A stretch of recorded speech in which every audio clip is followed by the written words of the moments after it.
Почитувани, Павле Богоевски веќе нема кредибилитет да ги представува граѓаните во Собранието на Република Македонија и заради тоа мора да си поднесе неотповиклива оставка. Само така ќе може да се овозможи професионална и непристрасна истрага за тоа од кого нарачувал половина и таа да му биде убаво спакувана. Веруваме дека на тој начин ќе се открие наркосинџирот кој што делува низ Скопје. Само така СДСМ може да покаже дека Македонија станува европска држава каде постои одговорност. Само така ќе направиме исчекор во однос на минатото, кога сите кокаински афери, особено со СДСМ на власт, остануваа без разрешница. Денес, кога сета јавност се згрозува од односот на Зоран Заев, на полицијата и на обвинителството, како и на собранискиот спикер кон наркоаферата половина грам за Павле Богоевски, за која самиот кажува дека тргувал на наркопазарот, без да се предизвика, без да се прецизира за што станува збор, подсетуваме на најголемите афери поврзани со наркотици во Република Македонија.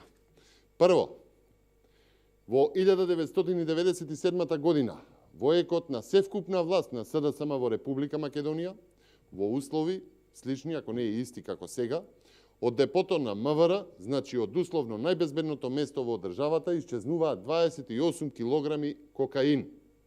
Никогаш никој не одговараше, а тогашниот министер Томислав Чокревски не поднесе ниту една кривична пријава за овој случај.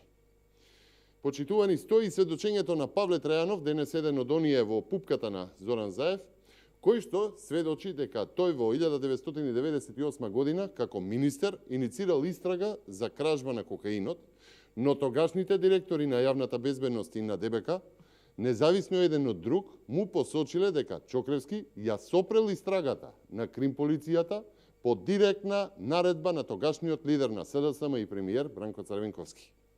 Причината беше јасна во јавноста, дека другата завршила кај наркобос, криминалец со звучно име, тогаш близок до власта. А Црвенковски пак никогаш не ја негираше поврзаноста и употребата на кокаинот, за што беше јавно повикуван по медиумите. За подсетување, директор на БЈВ тогаш бил Диме Ѓурев, а шеф на неговиот кабинет беше Стево Пендаровски, актуелниот председател на Република Македонија. Одиме на втор случај. Во 2007 година Станислава Чочоровска беше фатена како организира транспорт на половина тон кокаин во канти од поликолор.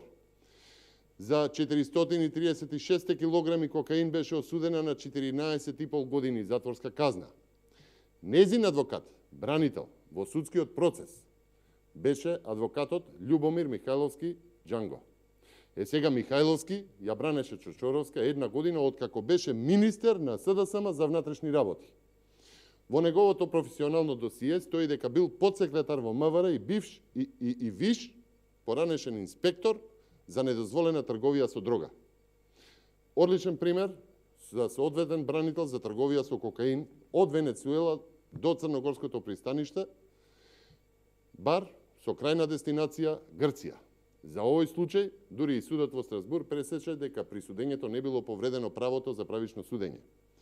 Имајќи ги предвид актуелните пресуди за шверц, а пресудата за екс-градоначалникот Боро Малборо е пример дека веројатно денеска би се судело за дело во обид со многу помала казна. Одиме на број 3. Пред 2 години Сеат Цетко Рахич, братот на поранешниот пратеник на СДСМ Есад Рахич, беше осомничен за трговија со дрога како организатор на криминална група која продавала кокаин во Скопје и во други градови низ Република Македонија. При претресот покрај дрогата било пронајдено и широк арсенал на оружје.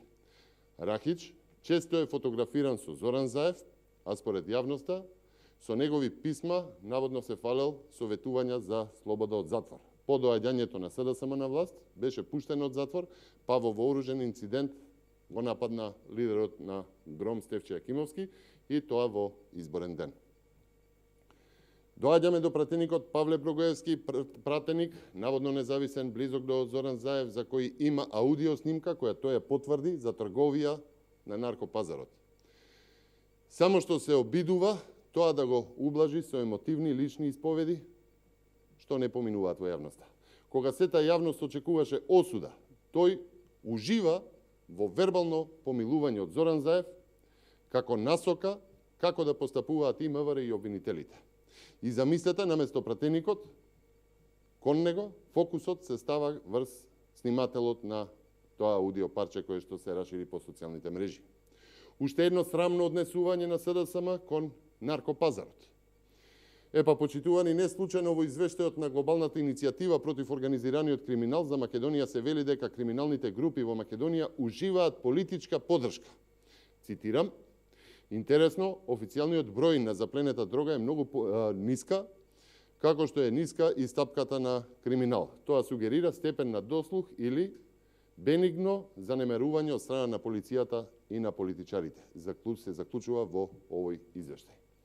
Почитувани, апсолутната власт на криминогениот клан на власта во владата и отвара можност да се претвора Република Македонија во приватен наркокартел во кој владее неказнивост и црни пари од наркоподземјето. Случајот, аферата со Павле Богоевски, кој признава трговија на наркопазарот, а поседува увид во безбедносните државни тајни, не смее да се сведе на помилување и да си помине со јавни префрлања на топката помеѓу МВР и основното јавно обвинителство, или да се сведе на гонење на свиркачи. Тоа е јасна политика на неказнивост, на самоволие и поддршка на трговијата со наркотици. Тоа не се ниту европски, ниту НАТО, ниту прозападни вредности. Богоевски мора да сноси одговорност, а Заев, Спасовски и Јовески мора да заминат поради поддршка на очигледна, недвосмислена трговија и врски со криминалните кланови.